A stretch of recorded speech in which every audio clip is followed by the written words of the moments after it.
Assalamualaikum warahmatullahi wabarakatuh. Salam rahayu, sagung dumadi, salam lembut selembutnya kelembutan. Selamat pagi Parantoro dimanapun Anda berada. Kita berjumpa kembali. Kali ini Jumat yang tentunya semoga memberikan kebahagiaan dan kedamaian untuk Anda semua. Kita berjumpa walaupun singkat, ke depan kita akan berdiskusi masih tentang kegemaran kita, yaitu seputar burung perkutut. Perbincangan kita awali dengan berbagai informasi yang berkaitan dengan burung perkutut, yaitu adanya pemikiran atau desas-desus yang mengatakan bahwa memelihara burung perkutut itu mahal. Apakah benar seperti itu? Mari kita bedah secara lebih mendalam. Parandoro, sebenarnya memelihara burung perkutut itu tidak berbeda dengan burung-burung yang lain. Lalu apabila dikatakan tidak berbeda, apakah mahal dalam pemeliharaan burung perkutut itu? Dari pertanyaan tersebut tentu ada beberapa hal yang dapat kita cari titik temunya. Pemeliharaan burung perkutut itu dibagi ke dalam beberapa tahapan. Kalau dalam pemeliharaan tentunya ada fase di mana perawatan itu. Nah, perawatan burung perkutut itu tidaklah mahal. Karena kalau kita lihat ya, perawatan berkaitan dengan pakan, berkaitan dengan sarangnya atau sangkarnya atau kandangnya, kemudian berkaitan dengan memandikan, kemudian berkaitan dengan pemberian vitamin. Semuanya itu saya rasa bukan sesuatu yang mahal.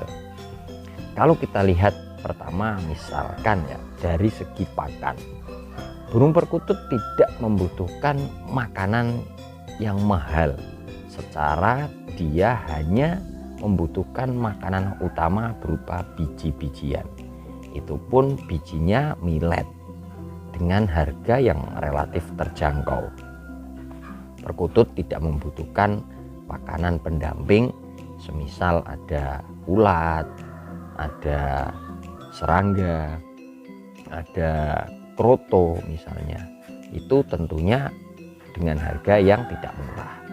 Jadi dari segi pakan itu sangat-sangat terjangkau untuk memenuhi kebutuhan asupan nutrisi burung perkutut. Makanan pokok millet saja itu awet. Kalau kita bandingkan dengan burung pemakan biji yang lain, itu perkutut cenderung lebih tahan lama dalam mengkonsumsi makanan. Hal ini kabar baiknya ditambah lagi dengan ketika burung perkutut itu makan, itu bijinya tanpa dikupas, sehingga akan menambah lama ketika makan. Artinya dia itu agak tahan lapar dibandingkan dengan burung pemakan biji yang lain. Kalaupun makanannya agak telat, selama masih ada minum atau air, itu perkutut lebih bertahan daripada perkutut mampu bertahan daripada burung pemakan biji yang lain. Jadi hal ini bukan terus kemudian kita sengaja menelantarkan memberikan makan yang lama, tapi kalau suatu saat kita lupa misalnya seperti itu, atau kita telat memberikan makan karena kesibukan, bisa tertolong dengan adanya minuman atau air di cepuk tempat wadah minum. Itu dari segi makanan pokok, makanan utamanya. Kemudian untuk suplemen misalnya atau vitamin, burung perkutut tidak membutuhkan vitamin yang aneh-aneh atau suplemen-suplemen yang ini itu dan sebagainya. Kalau wajar ya, cukup dengan ya rempah-rempah yang kita temukan di dapur untuk masak, bumbu-bumbu seperti jahe, kunyit, kemudian kencur, itu lebih diutamakan atau disarankan dibandingkan dengan obat-obatan kimia. Misalnya racikan-racikan itu terkadang kalau kita tidak tepat dalam memilih, bisa-bisa akibatnya fatal. Itu dari segi suplemen. Kemudian setelah kita berbicara makanan dan suplemen, kita berbicara tentang perawatan harian. Perawatan harian yang berkaitan dengan tubuh burung itu pun relatif mudah dan murah. Karena apa? Cukup dimandikan. Untuk memandikan boleh menggunakan sampo, boleh menggunakan sabun. Yang penting perlu kita perhatikan, ya gunakan yang lembut agar apa, busanya juga tidak mengganggu kulit si burung, tidak mengganggu mata, terutama terkadang pedih dan sebagainya. Atau ketika memandikan jangan sampai berulang-ulang masuk ke lubang hidung di dekat paruhnya, ini juga akan mengganggu. Tapi secara overall kalau kita berbicara tentang memandikan, tentu bahan untuk memandikan amat cukup murah. Kemudian setelah dimandikan juga cukup penjemuran. Penjemuran tidak perlu membutuhkan alat khusus.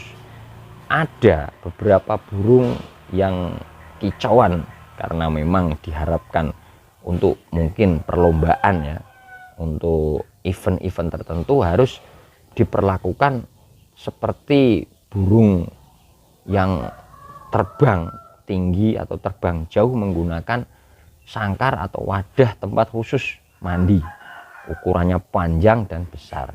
Nah, ini perkutut tidak perlu seperti itu. Cukup setelah kita mandikan agak basah atau basah sempurna, bisa kita angin-anginkan kemudian kita jemur.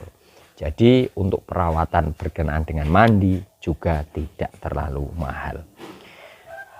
Pakanan sudah, memandikan sudah.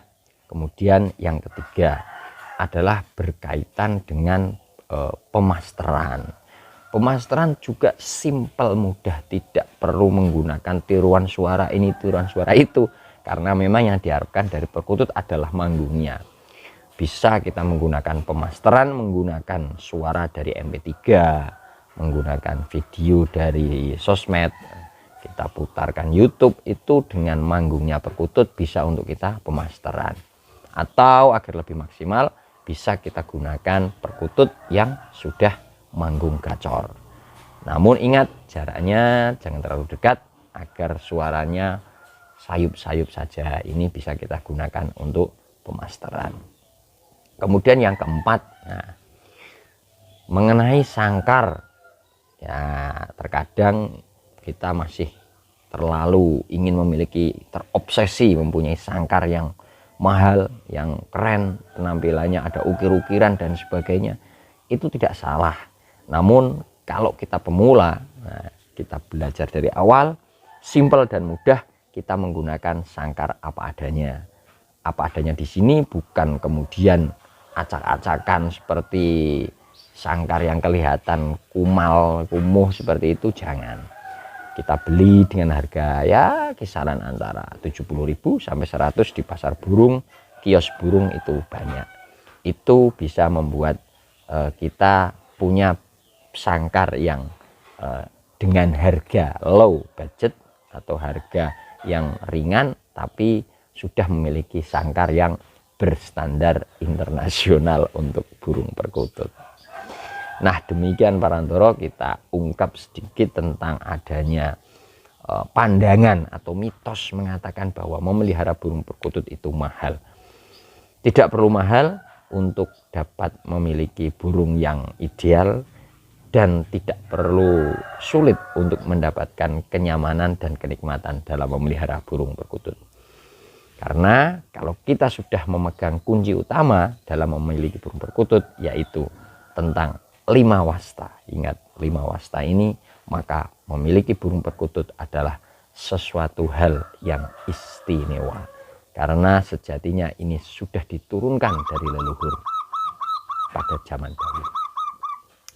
Demikian Parandoro perbincangan kita di pagi hari ini. Semoga dapat memberikan inspirasi bersama, dapat memberikan satu pandangan tentang selama ini tentang memelihara burung perkutut. Terutama bagi pemula, tetap semangat dan ikuti prosesnya agar kita mendapatkan tahapan demi tahapan memelihara burung perkutut. Dari lereng Gunung Muria, Kabupaten Kudus. Kami Cabejo pamit undur diri. Selamat beraktivitas, semoga hari-hari Anda menyenangkan. Assalamualaikum warahmatullahi wabarakatuh.